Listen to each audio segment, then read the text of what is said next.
Dana and I have been married for 8 years now, and we had talked about it early on. We kind of always knew that we wanted to be parents,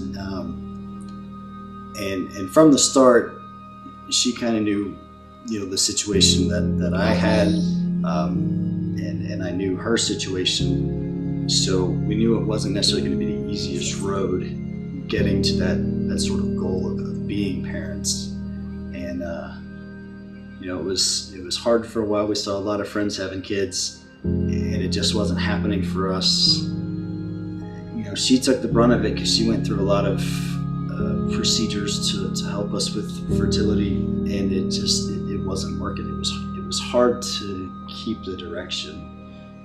Yes, or even keep the faith that it's going to occur. And, everyone around you is so easily having children, and I happen to work in a OBGYN office, and I get to see life happening every day. And you're like, why, God, is this not happening for me? What could possibly, going through so many treatments, so many failed pregnancy tests or miscarriage, and it's so hard to stay happy for other people. It's sad to admit that, but as much as you love your friends and you're so happy for them, at the same time you're just like, I'm gonna punch them in the face if someone else tells me they're pregnant, which is awful to say, and of course we're happy for everyone, but you're just unfortunately selfish. You have that selfish need and that desire to be a parent, and I think at one point we reached a point where we actually thought maybe this wasn't God's plan for us. We loved each other enough that we would have been enough. And so many people prayed, and so many people, tell you, but God has a plan, and God has a, greater plan, and the baby's out there for you. And it was really hard to accept that and believe that. It's definitely not easy not getting something that you want so much, and something that comes so easy to other people, and that is sort of a universal purpose between man and woman on this earth. I mean, if for nothing more than to create new life and carry that life on.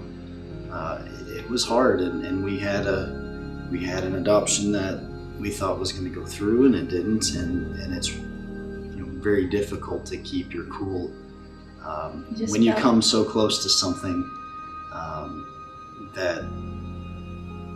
that isn't a guarantee in life for us, like it is for some other people. So on July 29th, I'm at work just like every other day, and get a call from our adoption agency. A little boy has been born in El Paso, Texas. His parents are looking to adopt him out. Would you be interested in us showing your profile to this family? And of course, absolutely. I don't know that you can turn down a happy, healthy child. And so we agreed to that. They showed our profile. The next day I got a call saying there's a little delay. So of course we're sitting there holding our breath. And the next day, which would have been a Thursday, I get a call at about 3 o'clock, and the lady from the agency says, congratulations, Mr. Sasser, you have a new baby boy, and when can you be in El Paso? When can you be in El Paso? So I said, well, we'll be there tonight. Is there a timeline of how late we can get there? And they said, no, just as long as you let us know.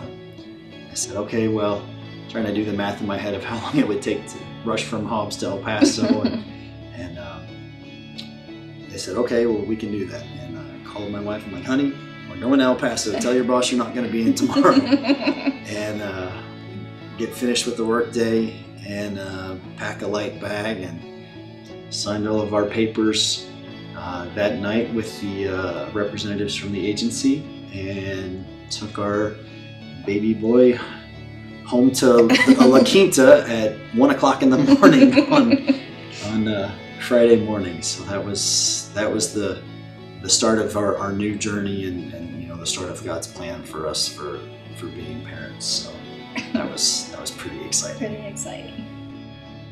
But I was so nervous to meet him for the first time.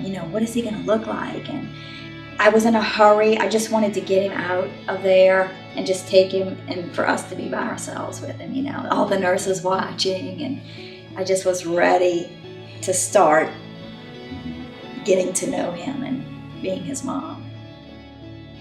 So life now has sort of settled a little bit, and you get to take stock of where you are and where in God's path you feel like you are and what the next step is, because it's a little more defined now.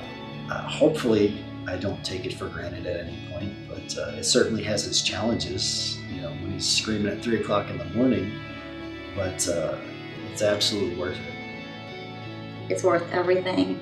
All the challenges that we had to face, all those things that God placed in front of us to get us to this place was all worth it.